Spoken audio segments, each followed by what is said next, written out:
अब दूसरे मामले का रुख करते हैं, ये पंजाब का है। एक लेवल बढ़ाते हैं, अब नेता की जगह विधायक महोदय के मामले की चर्चा की जाएगी। आप जानते ही हैं, भारत में टोल देना या नहीं देना प्रतिष्ठा का प्रश्न होता है। आपकी इज्जत जैसे इस बात से तय होती हो कि टोल वाला आपकी गाड़ी आते आते नाका उठाता है या नहीं। विधायक जी वाली कहानी आपको इसी संदर्भ में सुननी होगी।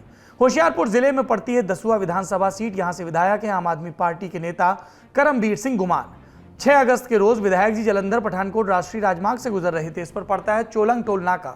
अब केंद्रीय सड़क एवं परिवहन मंत्रालय के नियम ये कहते हैं कि चुने हुए जनप्रतिनिधि की हैसियत से करमबीर सिंह को टोल से छूट मिलेगी।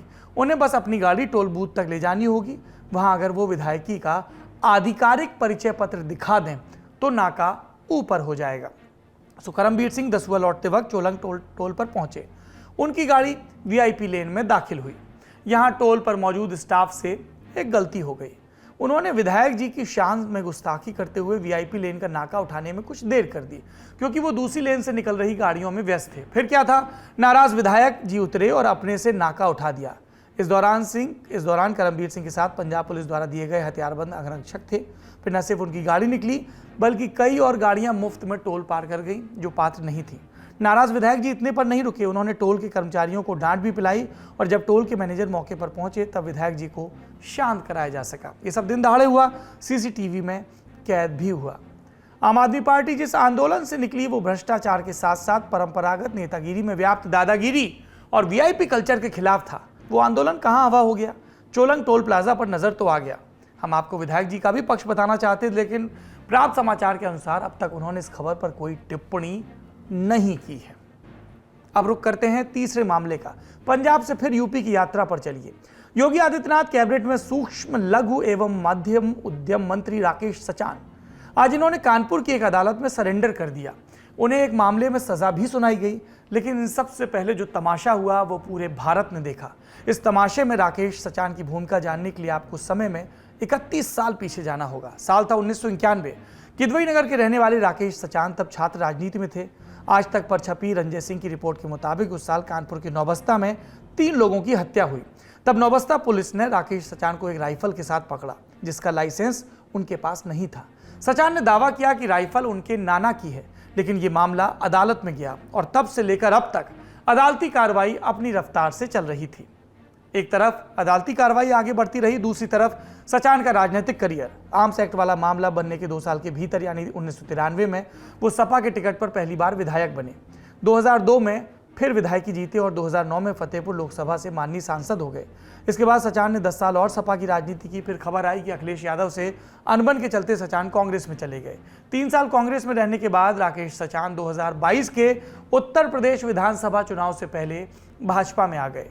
भोगनीपुर से उन्हें टिकट मिला, कानपुर देहात की सीट, और वो जीत भी गए।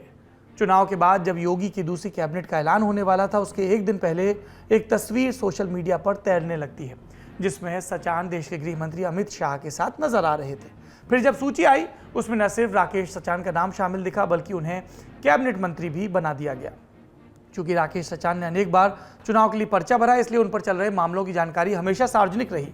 2014 में अपने शपथ पत्र में सचान ने 8 मुकदमों का खुलासा किया था। इनमें से 4 में कार्रवाई चल रही थी और 1 में वो बरी हो चुके थे। सचान पर आर्म्स एक्ट का एक और मामला कानपुर कोतवाली में भी चल रहा है। बाकी मामलों में बवाल करने जैसी धाराओं का उल्लेख है। बवाल वगैरह के मामलों को सरकार नियमित रूप से वापस भी लेती रहती है कई बार, क्योंकि भारत की देसी राजनीति में बवाल को मौन स्वीकृति प्राप्त है। कई बार कहा जाता है कि राजनीतिक रंजिश में मुकदमा हो गया। सचान का दावा है कि उनके खिलाफ चल रहे सारे मामलों का वास्ता उनके छात्र जीवन से है, जिसे अखिलेश यादव सरकार भी वापस लेना चाहती थी और योगी आदित्यनाथ सरकार भी। बकौल सचान, योगी सरकार के आदेश पर इस संबंध में जिला मजिस्ट्रेट कार्यालय में कार्रवाई चल रही थी। वजह जो भी रही हो, 6 अगस्त 2022 तक सचान के खिलाफ सारे मामले वापस नहीं हुए।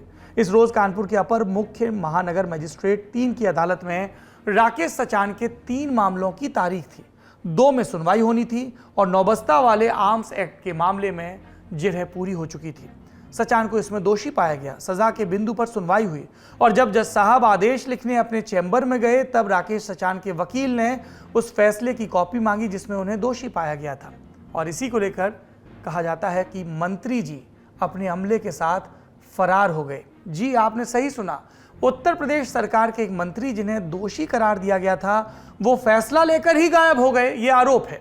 अदालत में तैनात पुलिस क्या कर रही थी, राम जाने। मंत्री जी के साथ पुलिस का अमला चलता है, वो क्या कर रहा था, कौन जानता है। हम बस इतना जानते हैं कि ये सब दिन दहाड़े हुआ। इसके बाद की कहानी और दिलचस्प है। न्यायालय की रीडर ने कानपुर नगर कोतवाली में मंत्री जी के खिलाफ तहरीर दी। लिखा गया कि सचान के वकील ने फैसला देखने के लिए फैसले की कॉपी मांगी थी और उसी को लेकर राकेश सचान फरार हो गए। उनके साथ सुरक्षा कर्मियों के अलावा 40-50 लोग थे, इसलिए कोई कुछ नहीं कर पाया। तहरीर की आखिरी लाइन में उचित धाराओं में एफआईआर दर्ज करने की मांग की गई। 6 अगस्त से 8 अगस्त का दिन आ गया। आदेश लेकर फरार होने के मामले में मंत्री जी के खिलाफ एफआईआर ही दर्ज नहीं हुई। आप इसका कारण सुनेंगे तो आपको चक्कर आए शायद। एफआईआर दर्ज न करने पर पुलिस के आला अधिकारियों से सवाल किया गया और तब संयुक्त पुलिस आयुक्त आनंद प्रकाश तिवारी ने कहा कि न्यायालय की तहरीर में अपराध संज्ञेय ही नहीं लग रहा है। पुलिस ललिता कुमारी बनाम राज्य मामले में दी गई गाइडलाइंस के मुताबिक काम कर रही है। इसके मुताबिक संज्ञेय न लगने वाले मामलों में पुलिस को जांच के लिए 1 हफ्ते तक का समय मिलता है। इसी आधार पर कार्रवाई की जाएगी। आपकी जानकारी के लिए बता दें कि संज्ञेय अपराध माने वैसा काम जो पुलिस की नज़र में अपराध हो, सीधे देखने पे। मामले में आज का अपडेट यह है कि राकेश सचान ने आज कानपुर की अदालत में आत्मसमर्पण किया। तो अपने साथ कानपुर के नामचीन वकीलों का पैनल लेकर अदालत पहुंचे। पिछली बार सबक लेते हुए बंद कमरे में सुनवाई हुई। मंत्री जी को आर्म्स एक्ट के मामले में 1 साल की सजा हुई, साथ में 1500 रुपए का जुर्माना। लेकिन सचान जेल नहीं जाएंगे क्योंकि उन्होंने पहले से जमानत याचिका लगा रखी थी, जो कि आज मंजूर भी हो गई। मंत्री जी से बस एक बॉन्ड भरवाया गया, जो उनके लिए बड़ी बात कतई नहीं थी। सचान कह रहे हैं कि मीडिया ने गलत बयानी की, उन्होंने कोई गलत काम नहीं किया। 6 अगस्त के रोज वो एक आधिकारिक कार्यक्रम के लिए निकलने वाले थे, इसलिए उन्होंने जल्द सुनवाई का आग्रह किया था। लेकिन वकील ने कहा कि अदालत में समय लग जाएगा।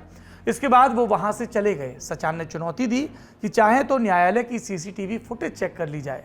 लेकिन सचान ने यह नहीं बताया कि उनके खिलाफ न्यायालय की रीडर ने तहरीर आखिर क्यों दी और उसमें क्यों लिखा कि वो फैसले की कॉपी लेकर फरार हुए। माननीय मंत्री जी आदेश की कॉपी लेकर फरार हुए, कुछ नहीं हुआ। तहरीर दी तब भी कुछ नहीं हुआ, क्योंकि पुलिस को कानूनी रूप से कुछ गलत नजर नहीं आया, इसीलिए अब भी कुछ नहीं हुआ। प्रक्रिया का प्रश्न अपनी जगह पर है, लेकिन हमारा सवाल है कि अगर मंत्री महोदय की जगह कोई और इस तरह का काम करता तो क्या पुलिस प्रक्रिया का हवाला देती या फिर घसीटते हुए कोतवाली ले जाती? क्योंकि यहां पर कोर्ट एक पार्टी है। ये अनप्रेसिडेंटेड है, अभूतपूर्व कि एक मंत्री आदेश को लेकर भाग जाए। इस सवाल का जवाब जरूरी है, क्योंकि राज्य सरकार के एक और मंत्री डॉक्टर संजय निषाद के खिलाफ भी एक गैर जमानती वारंट जारी किया गया है। साल 2015 में निषादों को सरकारी नौकरियों में 5% आरक्षण की मांग के साथ एक आंदोलन हुआ था। आंदोलन के दौरान बवाल हुआ, 22 साल के एक नौजवान की जान चली गई। इसी आंदोलन के दौरान हिंसा से जुड़े मामलों में संजय निषाद का नाम भी सामने आया था।